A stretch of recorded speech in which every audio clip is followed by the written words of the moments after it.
அன்புள்ளங்களே, மாதா தொலைக்காட்சி நேயர்களே, நற்செய்தி மலர்கள் என்கின்ற இந்த நிகழ்ச்சிக்கு உங்களை அன்போடு வரவேற்பதிலே மிகுந்த மகிழ்ச்சி அடைகிறோம்.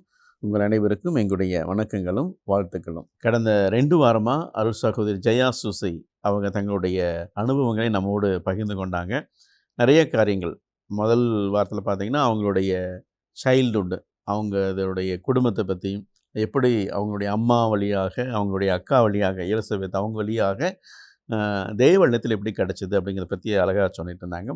போன வாரத்தில் எப்படி இட்டாலியில் வேலை செஞ்சாங்க, குறிப்பாக சொல்லணும்னா இளைஞர்கள், இளம் பெண்களை இவங்களுடைய பாட்டு மூலியமாக, அதே போல் ஒரு கிட்டார் பழகினாங்க. அங்கே போய் தான் பழகியிருக்காங்க. பழகும்போது சொன்னாங்க அப்படியே ரத்தம் வரும், அந்த கம்பி கிழிக்கும், ஏன்னா அவ்வளோ குளிர் இருக்கும்னு. அதுலேயும் அவங்க இல்லை, கடவுள் கொடுத்த வாய்ப்புன்னு சொல்லிட்டு அழகாக கிட்டாரு படித்து அது பாட்டெல்லாம் பாடி எத்தனையோ மக்களை ஆண்டோடைய பாதத்தில் கொண்டு வந்தாங்க அப்படிங்கிறத பற்றி அழகாக சொன்னாங்க. அதை விட வயதானவர்கள், ஹஸ்பண்டெல்லாம் இறந்த பிறகு இருக்கிற வயதானவங்களோட எப்படிலாம் பார்த்துக்கிட்டாங்க அப்படிங்கிறத பற்றி அழகாக சொன்னாங்க. அதன் பிறகு கடைசியாக முடிக்கும்போது லண்டனில் போய் வேலை செய்கிறத பற்றி சொன்னாங்க. லண்டனுக்கு பிறகு சிஸ்டர் அங்கே இருந்தீங்க, 1 இயர் இருந்தீங்க. அதன் பிறகு உங்களுடைய பணி எங்கே இருந்துச்சு, எப்படி இருந்துச்சு? போன இட்டலி முடிஞ்சு லண்டனுக்கு 1 வருஷம் முடிஞ்ச பிறகு என்னை ட்ரான்ஸ்ஃபர் டு இந்தியாவில் ஆந்திரா மாநிலம். அதில் ஒரு நக்சலைட்ஸ் ஏரியா இட் இஸ். ஆனால் நாங்கள் இருக்க இடம் சூரியப்பேட். இது ஒரு ஆஸ்பத்திரி, அப்புறம் ஃபார்மேஷன் ஹவுஸு, பிள்ளைங்க சபையில் வளரக்கூடிய இடம். அப்புறம் நான் அங்கே இருந்தேன் அஸ் அ சோஷியல் ஒர்க்கரு. அதனால் அந்த லம்பாடிஸ் கூட போய் வேலை பார்க்க சொன்னாங்க. அது மலைவாசிகள், இங்கே கேள்விப்பட்டிருப்பீங்கள்ல, இப்படி நிறைய வளையெல்லாம் போட்டுட்டு கவர் பண்ணி, தலையெல்லாம் கவர் பண்ணி, அவங்க மலைக்குள்ளே இருக்கக்கூடியவங்க. அவ்வளவு அவங்களுக்கு கவர்மெண்ட்லேருந்து என்ன சலுகை வருது, அப்புறம் நம்முடைய பண்பாடுகள்லாம் அவ்வளோவா தெரியாது. முக்கியமாக பெண் குழந்தை பிறந்தா அதை கள்ளிப்பால் கொடுத்து கொண்டுருவாங்க. அப்புறம் அவங்க கர்ப்பிணியாக இருக்கும்போது அந்த என்னென்ன பாதுகாப்புக்காக வேண்டிய இந்த வேக்சினேஷன் அது, அப்புறம் குழந்தை பிறந்த பிறகு என்ன பாதுகாப்பு பண்ணணும், அதெல்லாம் ஒன்றுமே தெரியாது. தடுப்பூசி அந்த தடுப்பூசி போடுறது ஒன்றுமே தெரியாது. அவங்களுக்கு பக்கத்தில் எந்த ஹாஸ்பிட்டல் வசதியுமே கிடையாது. அதனால் அங்கே போய் அவ்வளோ தூரத்துக்கு அப்ரோச் பண்ணுறது, அப்புறம் அவங்க இருக்க இடம்லாம் ரொம்ப பாவமாக இருக்கும், மழையெல்லாம் பெஞ்சால் ஒரு பாதுகாப்பே கிடையாது. அப்புறம் ஆண் ஆதிக்கம். அவங்க என்ன ஒரு சின்ன வியாதி இந்த காலரா இது வந்தால், மற்றபடி எது வந்தால் கூட அதை எப்படி தடுப்புக்கணும், எங்கே போய் எடுக்கணும், ஒன்றுமே தெரியாது. ஸோ அந்த இடத்துக்கு என்னை கேட்டாங்க. சரின்னு சொல்லி என் கூட நிறைய ஸ்டாஃப்லாம் இருந்தாங்க ஹெல்ப் பண்ணக்கூடியவங்க. நாங்கள் பேசுகிறது தெலுங்கு, ஆந்திராவில் தெலுங்கு தானே பேசுவோம், தெலுங்கு. ஆனால் அவங்க பேசுகிறது வேறு மொழி. அவங்கள அப்ரோச் பண்ணணும்னா அவங்களுக்குள்ள கொஞ்சம் பேருக்கு ட்ரைனிங் கொடுத்து அவங்கள நல்ல விதத்தில் பண்ணி அவங்களுக்கு இதை பற்றி கவர்மெண்டில் என்னென்ன சலுகை இருக்குது, அப்புறம் அந்த நீங்கள் கர்ப்பிணியாக சேஃப் மதர்ஹுட் சைல்ட் சர்வைவல், அதுக்கு பேர் டைட்டில்.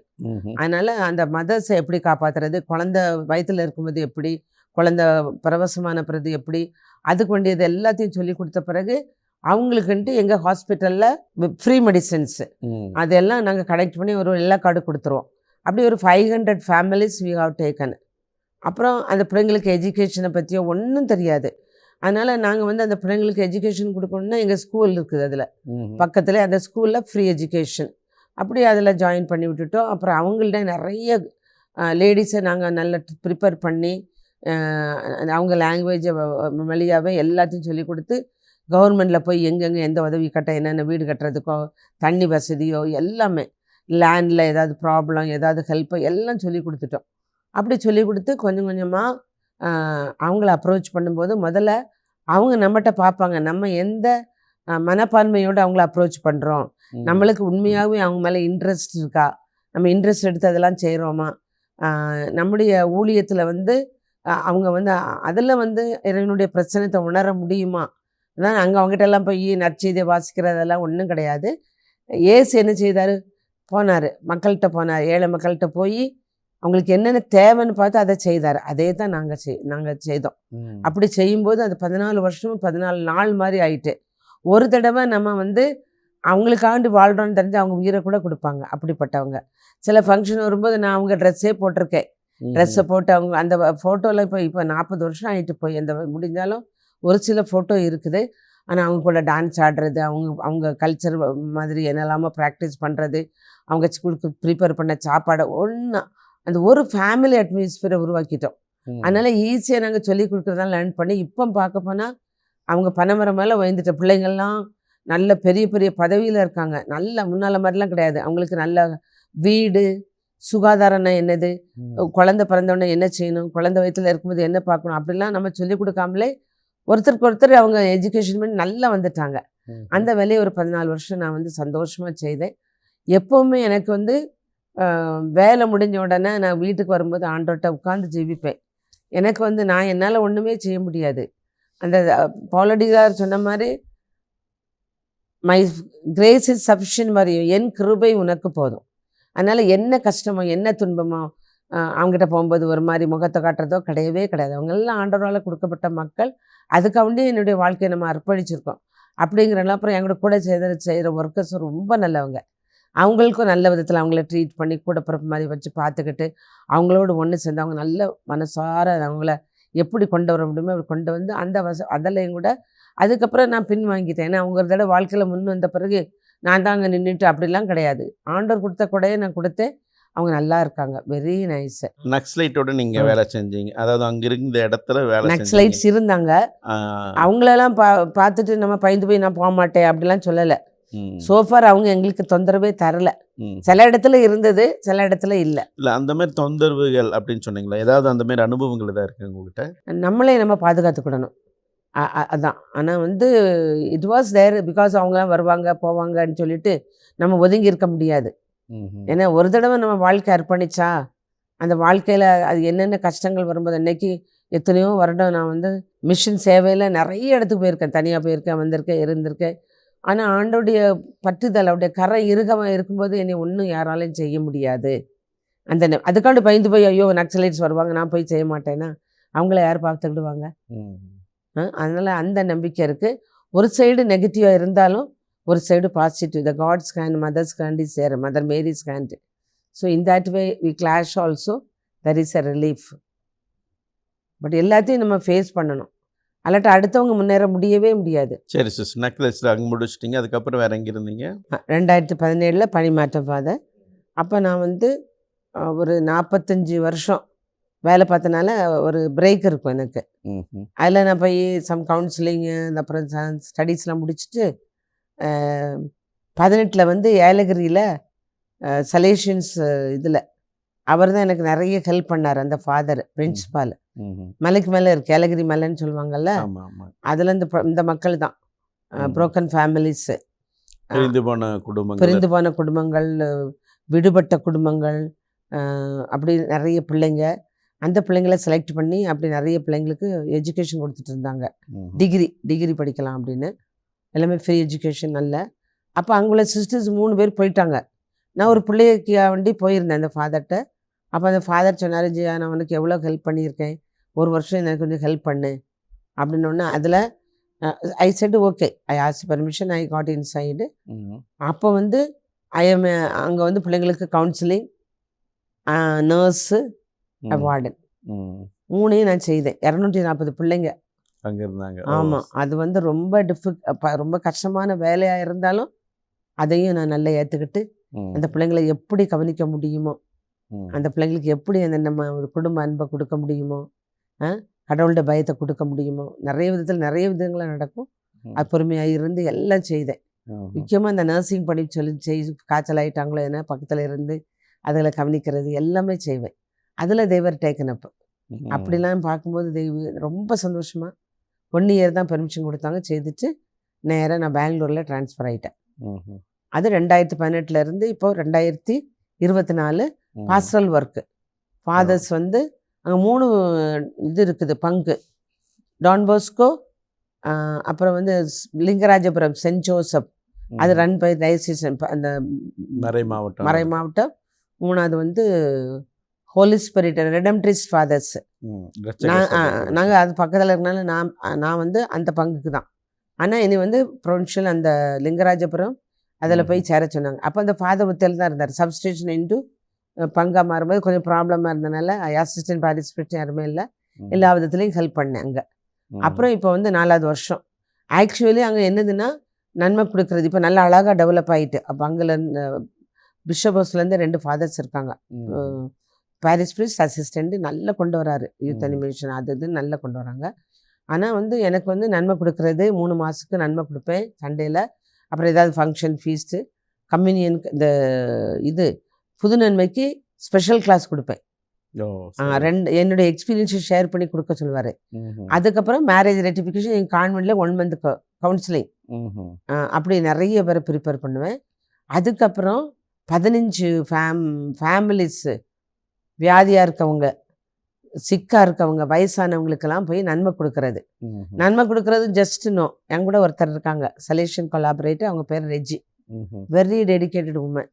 அவங்க வருவாங்க, அவங்களும் ஏஜ்டு தான், இருந்தாலும் என் கூட வந்து நாங்கள் ஒவ்வொரு வீட்லேயும் 20-25 நிமிஷம் ஸ்டார்டிங்னா ரொம்ப நேரம் அவங்க கதையெல்லாம் கேட்டுட்டு அவங்களுக்கு நல்ல ஆறுதல் சொல்லிவிட்டு வேர்ட் ஆஃப் கடை திறந்து வச்சு நன்மை கொடுக்க முன்னால் கேண்டில் பொருத்தி அந்த அன்னைக்குள்ள வேர்ட் ஆஃப் கடை படித்து அதில் ஆண்டவர் என்ன பேசுகிறான்னு சொல்லி அதுக்கப்புறம் ஸ்பான்டேனியஸ் ப்ரேயர் நல்ல அவங்கள ஆறுதல் படுத்துறதுக்கு. அப்புறம் அந்த ஜெபத்துலேருந்து ரொம்ப ஒவ்வொரு ஃபேமிலிலையும் போகும்போது ரொம்ப ஒட்டஞ்சு போய் இருப்பாங்க. ஒரு ஃபேமிலியில் husband with prostate cancer, wife with abdominal cancer. பிள்ளைங்க இருந்தாலும் அவளுக்கு கணிப்பு கிடையாதா. நான் அங்கே போய் உட்காந்து அவங்களுக்கு ஆறுதல் சொல்லி பெரிய மாதா சுரூபம் இருக்காங்க. அவங்கள மெதுவாக கூட்டிகிட்டு இப்போல்லாம் எந்திக்கவே முடியாது அவங்களால. அவங்களுக்கு இந்த லாஸ்ட் ஸ்டேஜில் நல்ல ஒரு 2 வருஷம் 3 வருஷம் 4வது வருஷம்ல இப்போ இந்த 4வது வருஷத்துலேயே ஒரு 10-15 பேர் ஆண்டவர்கிட்ட அனுப்பியாச்சு. நல்ல மரணம், சந்தோஷமான மரணம். அப்படி ஒரு நல்ல எனக்கு நான் என்ன நினைப்பேன்னா இந்த வயசு எனக்கு 73 வயசு ஃபாதர், இந்த வயசுல கூட கடவுள் இவ்வளோ தூரத்துக்கு வச்சிருக்காரு, இவ்வளோ தூரம் ஒரு நல்ல ஒரு பணியை கொடுத்துருக்காருன்னு போயிட்டு ஓடிட்டு வந்துடலாம். ஆனால் அன்னைக்கு ஒரு இது இந்த ஃபாதர்ஸ் ரெடம்ட்ரிஸ் ஃபாதர்ஸ்க்கு ஒகேஷனை பற்றி இந்த 10 பவர் பாயிண்டில் நான் ஷேர் பண்ணேன். எப்படி நீ கொண்டு வர முடியும் 100 ஒகேஷன்ஸ் 30 இயர்ஸில் அவ்வளோ.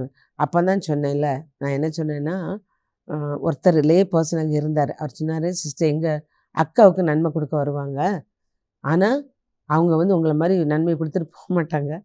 சி ஸ்பெண்ட் டைம் அங்கேயே உட்காந்து அவங்க கூட இருந்து அந்த ஆறுதல்லே தேர் ஸோ ஹாப்பி. ப்ரிப்பரேஷனு நிறைய பேர்னும் அப்போ வந்து ஒரு வயசானவங்க 92 வயசு இருக்கும், பெரிய பணக்காரங்க, ஏற்காடில் பண்ணையார் குடும்பம் அது. ஆனால் ஒரு ஒர்க்கரை வச்சுட்டாங்க. அந்த அம்மா 95 ஏஞ்சல் மாதிரி தான் இருப்பாங்க, கால் நம்பிங்கி. அந்த ஒர்க்கர்கிட்ட காலை தடை விடுங்கன்னு சொன்னோன்னா அந்த பிள்ளை செய்யலையாம். அவங்க சொன்னாங்க, நான் இதுவாக கிறிஸ்டினானு, அவன் என் பேருக்கு தான் கிறிஸ்டின்னு, ப்ராக்டிக்கலாக கிடையாதுன்னு. அப்போ எனக்கு அந்த நேரத்தில் ஸ்ட்ரைக் ஆகலை. வழக்கமாக ஏதாவது செய்வேன்னா மறுநாள் முருகையூர்லேருந்து அந்த கேரளாவில் ஒரு ரிட்ரீட் சென்டர் இருக்குல்ல, அங்கே one of my lay associate எங்களோட வேலை பார்க்கவங்க கூப்பிட்டு வந்து நாங்கள் 2 பேரும் கால் கையெல்லாம் தடவி நல்லா சந்தோஷப்படுத்தினோம் 2 நாளில். அப்படி ஒரு ஹாப்பி டெத் ஐகாசின் நிறைய பேருக்கு ஃபாதர். அதனால் ஐ ஃபீல் என்னதுன்னா, நான் ஆண்டவருக்கு கொடுத்தது கொஞ்சம் தான், அவர் என்னை நிறைய இந்த அப்புறம் எனக்கு பிறத்தநாடு வந்து அந்த விதமாக என்னை பிடிச்சி முத்தி ஆசீர்வாதம் பண்ணி ஜெபம் பண்ணி அனுப்பும்போது அது ரியலி ஐ கனாட் ஃபர்கெட். இதை விட எனக்கு என்ன வேணும் ஃபாதர்? நிறைஞ்சு கை நிறைய ஆண்டவர் தருவார். நான் இப்போ வந்து நான் ஆண்டவருக்கு செய்தது கொஞ்சமாக தான் இருக்கும், ஆனால் அவர் என்னையை நம்பி இப்படி நான் இந்த நேரத்தில் கூட அப்போ சொல்லுவாங்க, நான் எந்த சோமலாட்டலும் ஓடி போயிடுவேன் பார்க்கறதுக்கு. அதே அவங்க சொல்லி காட்டுவாங்க, ஜியா கொஞ்சமாக ரெஸ்ட்டு கூட எடுக்காமல் வரீங்கன்னு. அப்புறம் உங்களை யார் பார்ப்பாங்க? நம்ம செய்கிறதே இதுதான் என்னுடைய ஆண்டோடைய பணியில் நான் சந்தோஷமாக இருக்கேன். காரணம் எனக்கு வந்து ஒன்றில்லாத பாத்திரத்தை அவரை நிரப்பி அவருக்காண்டி நான் எல்லாத்தையும் செய்யும்போது அந்த அடியில் இந்த மாதாக்காரங்க எப்போவுமே நான் தினம் 3 அதுலேருந்து மாதிரி எங்கள் குரோட்டை பக்கத்தில் சொல்லுவேன், எல்லாருக்காண்டி ஜெயிப்பேன். இன்றைக்கி நீங்கள் யூஆர் ஆல்சோ இன்க்ளூடட் ஃபாதர். அழகாக நீ என்கரேஜ் பண்ணி பேச வச்சுருக்கீங்க. எனக்கு பயமே இல்லை, சந்தோஷமாக ஷேர் பண்ணுறேன். பொறுமைக்கு நன்றி, கேட்டுட்ருக்க எல்லாருக்கும் நன்றி. சிஸ்டர், உண்மையாலுமே இந்த 3 வாரம் நிறைய காரியங்களை சொன்னீங்க. உங்களுடைய தேவாலயத்தில் எப்படி இருந்துச்சு, அப்புறம் எப்படிலாம் பணி செஞ்சீங்க, குறிப்பாக ஆந்திராவில் எப்படிலாம் பணி செஞ்சீங்கன்னு சொல்லிட்டு நிறைய காரியங்கள், கடவுள் உங்களை வச்சு நிறைய காரியங்களை செஞ்சுருக்கிறாரு, பல மக்களுக்கு உதவி செஞ்சுருக்காரு. அதை நீங்கள் சந்தோஷமாக எடுத்துட்டீங்க. என்னதான் கஷ்டம் இருந்தாலும் அந்த கஷ்டத்திலும் தாண்டி மக்களுக்கு பணி செஞ்சுருக்கிறீங்க, ரொம்ப சந்தோஷம். சரி, இப்போ மக்களுக்கு நீங்கள் என்ன சொல்ல விரும்புகிறீங்க சொல்லுங்களேன். மக்களுக்கு என்ன சொல்ல விரும்புகிறேன்னா, இன்னைக்கு நான் உங்க முன்னால இருந்து இவ்வளோ தூரத்துக்கு பேச காரணமே என்னுடைய பெற்றோர், என்னுடைய சகோதரி, ஒரு ஊனமுற்ற சகோதரி, அவங்க வாழ்க்கையில் எனக்கு ஒரு சாட்சியாக இருந்தாங்க. 2 காலும் ஒரு கை உங்களுக்கு கிடையாது, ஒரே ஒரு கை. அதை வச்சு எல்லாம் செய்வாங்க. அப்புறம் ஒரு நாள் எனக்கு ஆண்டவர் ஏன் இது தரல அது தரல அப்படின்னு சொன்னதே கிடையாது. அந்த ஒரு கை மட்டும்தான் வழங்கும், மற்றபடி ஒன்றும் இல்லை. இருந்தாலும் அதை ஊந்து ஊந்து போய் கோயிலுக்கு போகிறது, வீட்டில் எல்லா காரியம் பண்ணுறது, என்னை நல்லா தயார் பண்ணி அனுப்புறது, ஆண்டவர் பிள்ளைய மாற்றுறது எல்லாமே அவங்க தான். அதனால இன்னைக்கு நான் ஒரு சாட்சியாக நிறைய பேருக்கு என் வாழ்க்கையில் உள்ள சந்தோஷத்தை, இறைவன் கொடுத்த சந்தோஷத்தை பகிர்ந்து கொள்ள முடிஞ்சுது. நாட் ஒன்லி இந்தியாவில் மட்டும் இல்லை, வெளிநாடுகளில் கூட. அங்கே தான் நிறைய தேவைப்பட்டது, அதை நான் செய்தேன். ஏன்னா நான் என்னுடைய குடும்பத்திலே அந்த பாசத்தை, அந்த அன்பை, எங்களுடைய அம்மா, நான் சிஸ்டர் ஆகணும்னு சொன்னோன்னே இன்னும் இந்த சவுலடிகிறார் பவுலடிகிறாள் மாறின மாதிரி என் பிள்ளை சபைக்கு போதா அப்படின்னு ஒரு ஆச்சரியத்தில் இன்னைக்கு நான் பார்க்குறேன், உங்கள்கிட்ட கேட்குறேன், நீங்கள் எத்தனை பேர் உங்கள் பிள்ளைங்களுக்கு தேவழைத்தல் வரணும்னு ஜெபிக்கிறீங்க? இன்னைக்கு நம்மளுடைய வாழ்க்கை சின்ன வயசுக்கோ பெரிய வயசுக்கோ கிடையாது. இது கொரோனா அந்த டைமில் எப்படிலாம் நம்ம இறந்தோம், எப்படி எத்தனை இறப்புகளை பார்த்தோம். ஆனால் கடவுள் கொடுத்துருக்கிறது ஒரு சில காலம், நிறைய விதத்தில் அவர் காட்டிகிட்டே வராரு. சோதகுமாரா கன்வெர்ட் ஆகி மக்கள் ஆண்டவரை பின்பற்றினாங்க. ஆனால் நம்ம எத்தனையோ காரியங்களை பார்த்து நம்ம அப்படியே இருக்கிறோம் அப்படின்னு ஒரு ஃபாதர் ப்ரீச் பண்ணார்.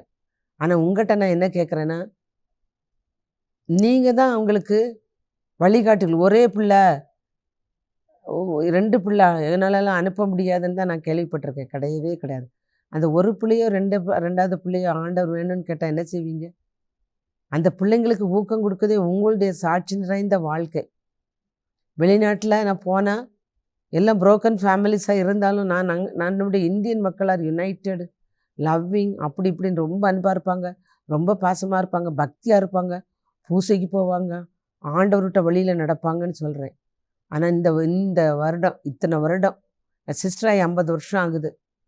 50 வருஷத்துலேயும் எங்கள் அம்மா, எங்கள் அக்கா, எங்கள் அப்பா, அவர் மௌனமாக இருந்தாலும் அவர் எனக்கு ஜெபிச்சிருப்பார். அண்ணனுடைய உடன்பிறப்புகள், அவங்களுடைய ஜெபந்தான் என்னை வளர்த்துக்கிட்டே இருக்குது. அவங்க இல்லை, சில பேர் இல்லை, இருந்தாலும் அவங்க எனக்காண்டி வேண்டிகிட்டு இருக்காங்க. அவங்க சந்தோஷப்படுறாங்க, அவங்க எனக்கு மேலேருந்து ஆசீர்வாதத்தை பொழிகிறாங்க. நான் லாஸ்ட்டு டைமு இங்கே ஹோலிகோஸ்ட் சர்ச்சில் நான் இருக்கிற இடத்துல பெங்களூரில் ஒகேஷன் கேம்ப் வச்சு no parents bringing the children.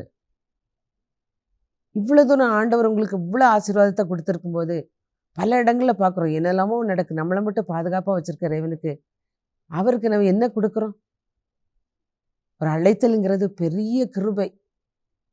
அது ஒரு ப்ரீஸ் ஆகிறதோ ஒரு சிஸ்டர் ஆகிறதோ அது பெரிய காரியம். நம்மளே அதை ஊட்டி வளர்க்காட்ட அந்த பிள்ளைங்க என்ன ஆகும்? இப்போ குடும்பத்தில் பிள்ளைங்களால் நீங்கள் கஷ்டப்படுறீங்க, நான் பார்க்குறேன்ல.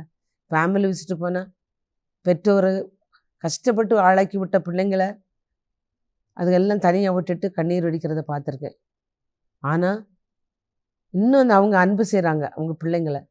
உங்கள்கிட்ட நான் கேட்குறதெல்லாம் ஒன்றும் கிடையாது. உங்களுக்கு நான் சொல்கிறதெல்லாம் ஆண்டவருடைய ஞானத்தை நீங்கள் எப்போ உங்கள் பிள்ளைங்களுக்கு கொடுக்குறீங்களோ அன்னைக்கு தான் உங்கள் குடும்பத்துக்கு பெரிய ஆசீர்வாதம் வரும். ஆண்டவர் எது கேட்டாலும் தருவார். நம்ம கேட்குறத பன்மடங்காக தன்னையே கொடுத்துருக்காரு. அவருக்கு நம்ம நிறைய நான் உங்களுக்கு செய்திருக்கேன். நீங்கள் என்ன செய்ய போகிறீங்க? உங்களுடைய ஆசீர்வாதம் தான் உங்கள் பிள்ளைக்கு வரும். உங்களுடைய எடுத்துக்காட்டு, நீங்கள் எப்படி சாட்சியாக வாழ்கிறீங்களோ, என்றைக்கு ஆண்டவர் பிள்ளைகளாக மாற செய்கிறீங்களோ அன்னைக்கு தான் நம்ம குடும்பத்தில் ஒரு நிலையான சமாதானமும் அன்பும் பாசமும் இருக்கும். இதை என்னுடைய வேண்டுகோள். நான் எனக்கு இந்த சான்ஸை கொடுத்த இறைவனுக்கு நன்றி. அதே நேரத்தில் என்னோடு இருந்து நீ வழிநடத்திய மாதாவுக்கு நன்றி. இதோ பொறுமையாக இருக்கும் ஃபாதர் புஷ்பராஜ் வின்சென்ட் அவர்களுக்கும் நன்றி. என்னை நல்ல முறையில் என்னை பேச வச்சு என்னை நிலைப்படுத்தி இந்த அருமையான இந்த வாழ்க்கை சரித்திரம். இது நானும் கதையெல்லாம் கிடையாது, என்னுடைய சொந்த வாழ்க்கை. இன்னும் நான் ஆண்டோடைய வழியில் நடக்கணும், நிறைய செய்யணும்னு நினைக்கிறேன். எனக்கு அப்படி ஜெபிங்க. That's all I ask you. நன்றி சிஸ்டர். நல்ல ஒரு அருமையான ஒரு மெசேஜ் கொடுத்தீங்க. பெற்றோர்கள் தேவ இல்லத்திற்கு ஒரு முன்மாதிரியாக இருக்கணும், ஊக்குவிக்கணும்னு சொல்லி அழகாக சொன்னீங்க. Thank you sister. மாதா தொலைக்காட்சி சார்பாகவும் அதாவது நேயர்கள் சார்பாகவும் நீங்கள் வந்து உங்களுடைய அனுபவங்களை இந்த கடந்த 3 வாரமாக எங்களோடு பகிர்ந்திருக்கீங்க. ஆகவே உங்களுக்கு என்னுடைய மனமார்ந்த நன்றிகளை தெரிவிச்சுக்கோ. Thank you sister. கண்டிப்பாக. அன்பு உள்ளங்களே, அருமையான ஒரு அருள் சகோதரி நிறைய காரியங்களை பகிர்ந்து கொண்டார்கள். மீண்டும் அடுத்த வாரம் ஒரு புதிய நற்செய்தியாளரோடு உங்களை சந்திக்க இருக்கிறேன். அதுவரை உங்களிடமிருந்து விடைபெறுகிறோம். நன்றி, வணக்கம்.